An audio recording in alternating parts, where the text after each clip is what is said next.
Top quality और consistent performance के लिए सिर्फ सिल्वर पंप नाम याद रखना।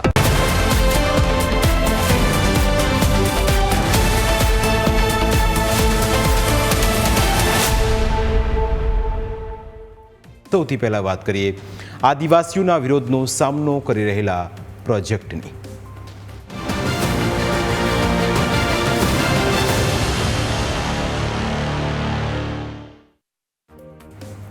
પાર Tapi Narmada river link project એક એવો પ્રોજેક્ટ જેના માટે છેલ્લે 2022માં ઉગ્ર વિરોધ થયો હતો।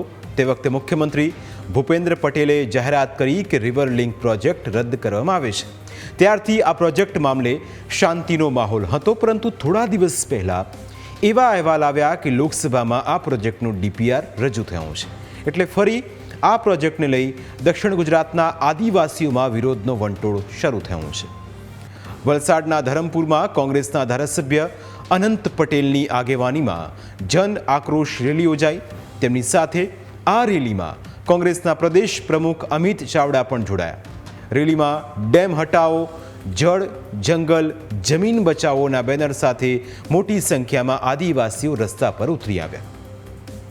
આદિવાસીઓનું કહેવું છે કે અમારે ડેમ નથી જોઈતો, કારણ કે 35 વર્ષ પહેલાં મધુબન ડેમ બનાવાયો હતો, ત્યારે ત્યાંના વિસ્થાપિતોને જમીન આપવાનો વાયદો કરાયો હતો, પરંતુ હજુ સુધી તેમને જમીન મળી નથી। આવી પરિસ્થિતિ ફરી ન આવે તે માટે આ પ્રોજેક્ટનો આદિવાસીઓ વિરોધ કરી રહ્યા છે। એક તરફ સરકારનો દાવો છે કે આ પ્રોજેક્ટ રદ કરી દેવામાં આવ્યો છે, તો બીજી તરફ કોંગ્રેસનો આક્ષેપ છે કે સરકાર જુઠ્ઠાણું ફેલાવી રહી છે। બતાવે એ કાગળમાં વાંચીને બતાવવાની જરૂર હતી। આપણા ડોક્ટર સાહેબ નીરવભાઈ બી કીધું, એમાં લખ્યું છે અત્યારે આ ડેમ પ્રોજેક્ટ પ્રાથમિક તબક્કે નથી, એટલે બીજા તબક્કે છે, એટલે કાલે પાછો આવી શકે એવું છે। એટલે અમારી સીધી સટ માંગણી છે કે અમને શ્વેતપત્ર આપી દો, અમારું આંદોલન બંધ। અમારી સીધી સટ માંગણી છે કે જુઠ્ઠાલાલ અહીંયા આવીને એમ કહી દે કે આ અમે રદ કરીએ છીએ, એનું શ્વેતપત્ર છે, અમારું આંદોલન બંધ। અનંત પટેલનું કહેવું છે કે આખો આદિવાસી સમાજ પોતાના જળ, જંગલ અને જમીન બચાવવા માટે મેદાને ઉતર્યો છે। આદિવાસી સમાજ ખોટો નથી। તેમણે સાંસદ ધવલ પટેલને પણ જે શબ્દો ન બોલવાના હતા એ શબ્દો બોલ્યા। તેઓ આ મામલે સંસદમાં કેમ વિરોધ નથી કરતા, આ સાથે જ તેમણે ધવલ પટેલને બીજેપીની કઠપૂતળી પણ ગણાવ્યા। સાથે જ આ મુદ્દે આગામી સમયમાં ડાંગમાં રેલી યોજવાનો પણ હુંકાર કર્યો।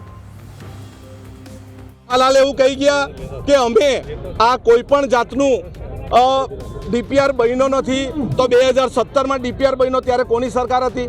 ભાજપની સરકાર હતી કે કોંગ્રેસની સરકાર હતી?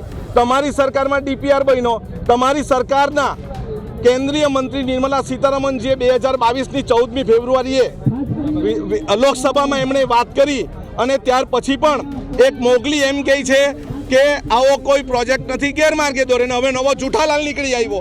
એમણે કાલે કાગળ બતાવ્યું, એમણે વાંચવાની જરૂર છે। પ્રાથમિક તબક્કે આને પ્રાથમિકતા આપતા નથી, પણ પછી આપશે તો, એટલે અમારે ખાસ શ્વેતપત્રની માંગણી સાથે આરપારની લડાઈ લડવી છે। આદિવાસીઓનું કહેવું છે કે આ પ્રોજેક્ટના કારણે ડાંગ, કપરાડા, ધરમપુર અને તાપી જિલ્લાના ગામોને ખૂબ અસર થાય તેમ છે। 50,000 જેટલા આદિવાસી કુટુંબોને અસર થાય છે। સંખ્યાબંધ ગામો ડૂબાણમાં જાય, જેને લઈ આ રેલી દરમિયાન અમિત ચાવડાએ બીજેપી પર પ્રહાર કર્યા।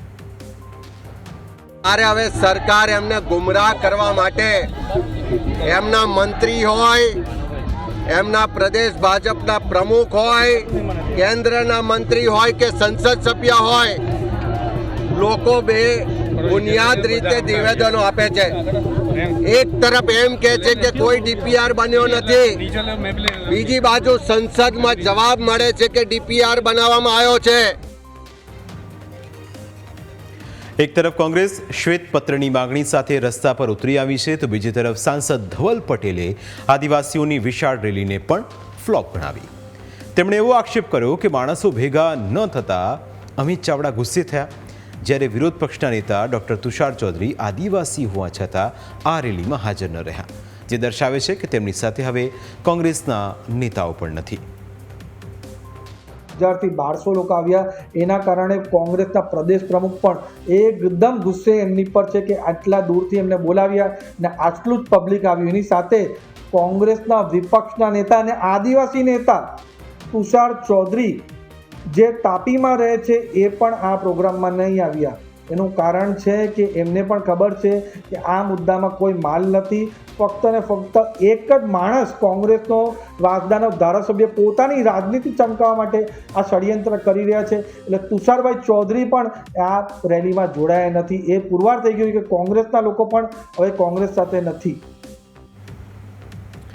આખા મુદ્દામાં રાજનીતિ એક તરફ છે અને સરકારનો નિર્ણય એક તરફ. સરકારે સ્પષ્ટ કર્યું છે કે આ પ્રોજેક્ટ રદ કરવામાં આવ્યો છે અને આદિવાસીઓએ તેને લઈ શ્વેતપત્રની માંગ કરી છે.